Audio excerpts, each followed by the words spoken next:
All right, hello and welcome to another episode of As the Dinosaurs Turn. I guess we can call this season 2 of As the Dinosaurs Turn. We kind of took a little bit off around the holidays, and here we are, January already, heading toward the middle of January. So it seems like 2024 will be another year that flies by. Well, we really needed to take a break. We actually, as you can tell by our background, if you're watching this video, we have moved. We are in the office.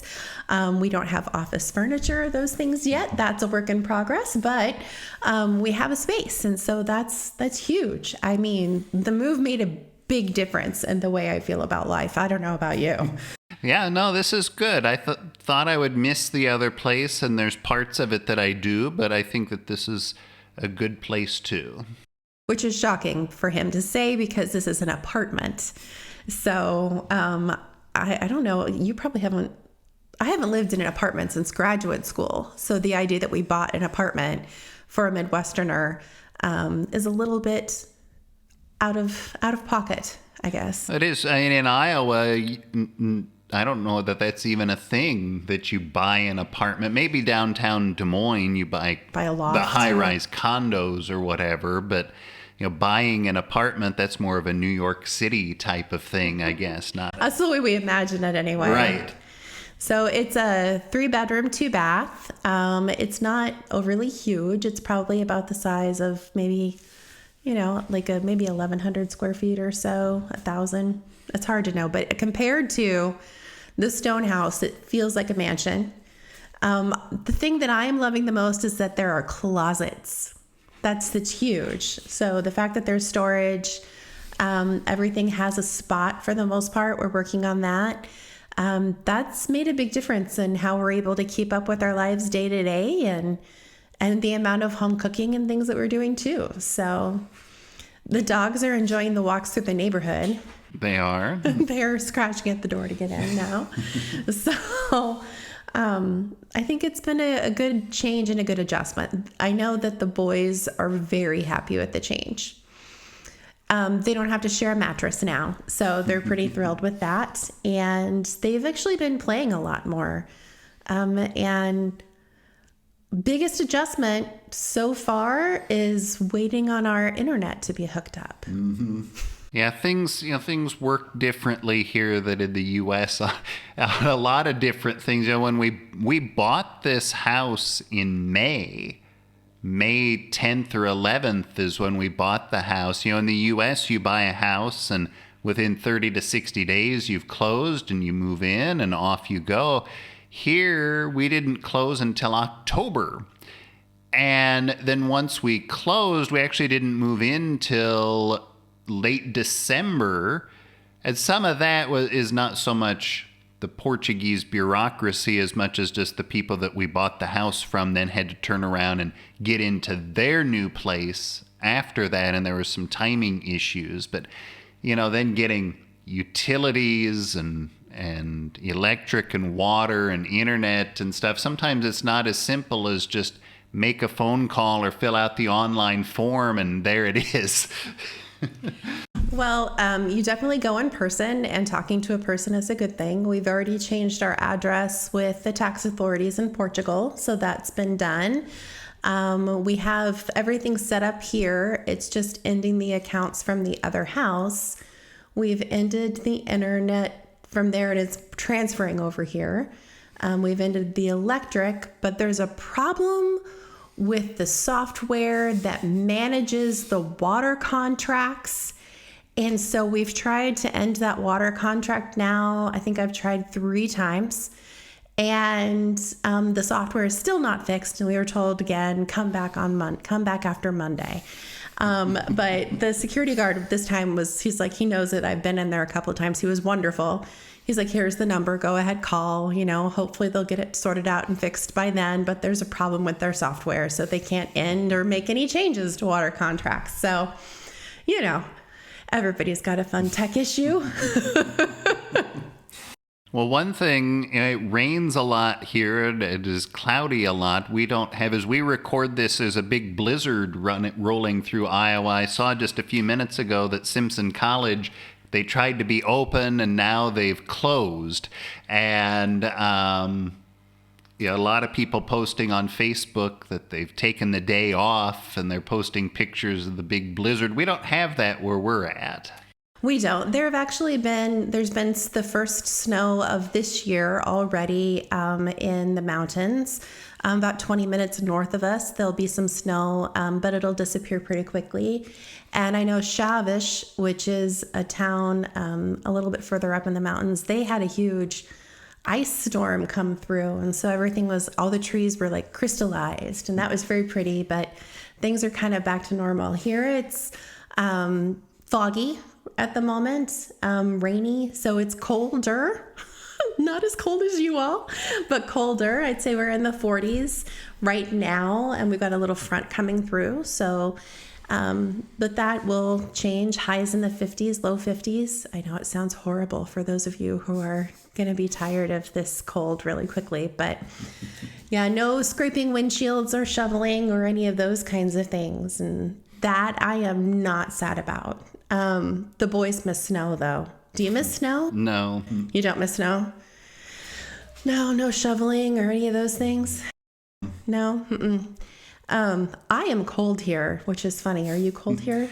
Sometimes I'm very cold, and you look at the temperature and it's like 50 degrees, but it's on rainy days especially, the cold kind of, well, we don't have our thick coats out. We're wearing kind of our windbreaker jackets. Maybe that's something to do with it. Well, I mean, we could get those out, but I do find my raincoat, so my hiking raincoat is enough to keep me warm. Like I just add another layer, like I can wear a light sweater and put that on, and it's enough to keep me warm. So, but I remember giving my mama a hard time when she'd say it's inhumanely cold out in Houston and nobody could walk and it was in the 50s. But now I'm kind of getting it. Well, your perspective changes, that's for sure. Yes, you get used to whatever the local climate is. True. So now we're in a neighborhood. We haven't really seen a lot of the neighbors yet. Of course, it's been holidays and people are in and out. And now we have a view of Fontarcada instead of Oliveira. So we're just a couple of minutes down the road.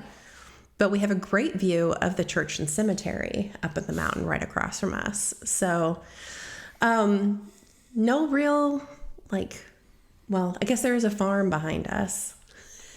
I swear the farm behind us. We wake up in the morning and drink our coffee. And I swear there's a turkey that lives there. Although this morning it sounded more like an elephant, if you ask me, and the way it was talking. I don't know. What is back there? Do you know? I don't know. We haven't quite figured it out yet. Maybe we could see if we could record the sound that it makes. And then have you all tell us what it is. Because we can see parts of things, but there's so much brush and so many plants that you can't see through the fence to figure out what animal is making this noise. But it's definitely something different. It is. Yeah, I think it's a turkey. That seems the most logical to me, but we'll see what happens. I don't know. There are times where I'm like, or maybe it's just somebody making random sounds like they're hunting. I don't know. So we'll see. But I think that now that we're, January 8th, January 9th, all of the Christmas decorations from town are coming down now. We've gone past the Dia de Reyes. So Epiphany is past and everybody's eating their Rosca de Reyes, their king's cake, and which we actually ate the chocolate version because our children will not eat anything with dried fruit in it. But we've eaten that chocolate version a couple of times, and we didn't have a baby Jesus or anything baked into ours. It was just basically a chocolate babka baked into a wreath. I mean, it was horrible. No, it was just fine. But yeah, I think that's the most of what we did as far as for Reyes. Yeah, the holidays are over, so now it's just kind of back at it. Life as normal, but we don't really know what normal is like. We've only been here, coming up on 10 months. I know we have not lived January and February here. So what I can tell you is that the boys did well at the end of their first term. Tyler is doing really well, getting out of a scale of 5. 3 is passing, 4s and 5s and everything, except for 3s and a couple of things. So he's at or above grade level at everything. Jack is at or above grade level in everything except that he's getting 2s in Portuguese, second language, and physics, chemistry, and math. And for Jack, that's pretty damn good. His Portuguese skills have drastically improved. And I think that he's kind of turned a corner where things just like have clicked overnight. And for those of you who learn a second language, know how that works. So he's feeling really confident and really good about that.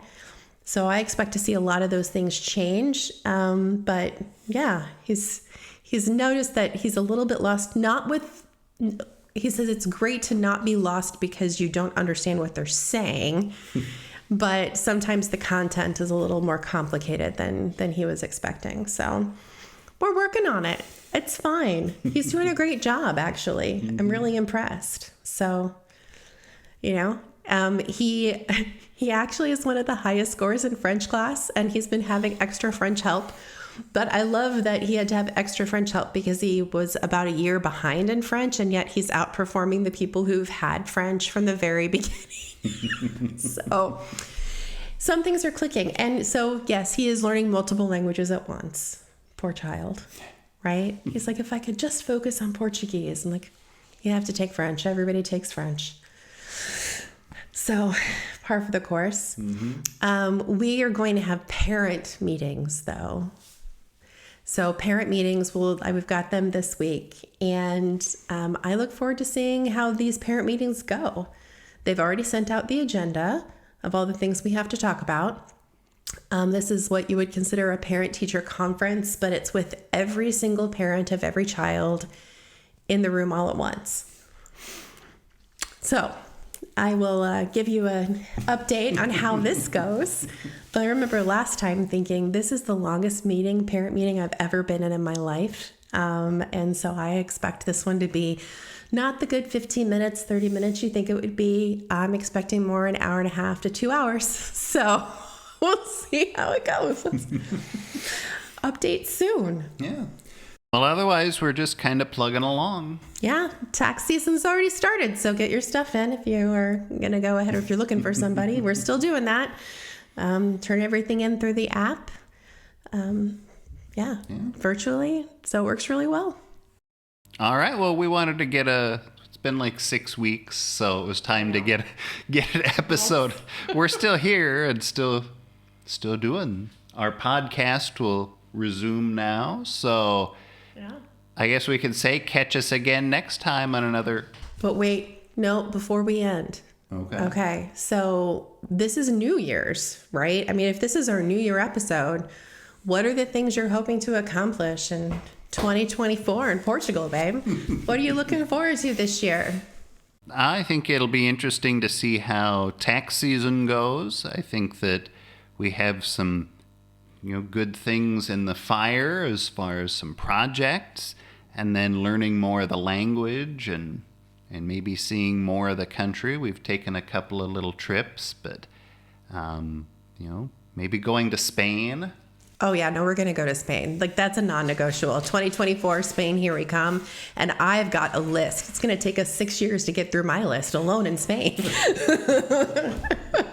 Boys have said they want to go to London. I'm like, so maybe we'll do a quick trip to London, fly out of Porto. Not too bad. The dogs are at the door. I would say things I'm looking forward to. Looking back and seeing how much we've accomplished in a year, and then also a full year of school of the boys. Mm-hmm. I'm just so proud of where they are. And yeah, I'm looking forward to getting a business up and running for myself, doing some more pottery, doing some baking, and kind of stretching those muscles and see how things go. I actually made my first batch of bread this week, and it didn't turn out terrible. So I'm in progress. So I think those are the things I'm looking forward to, getting back into it. All right. Well, join us again next time on another episode of As the Dinosaurs Turn.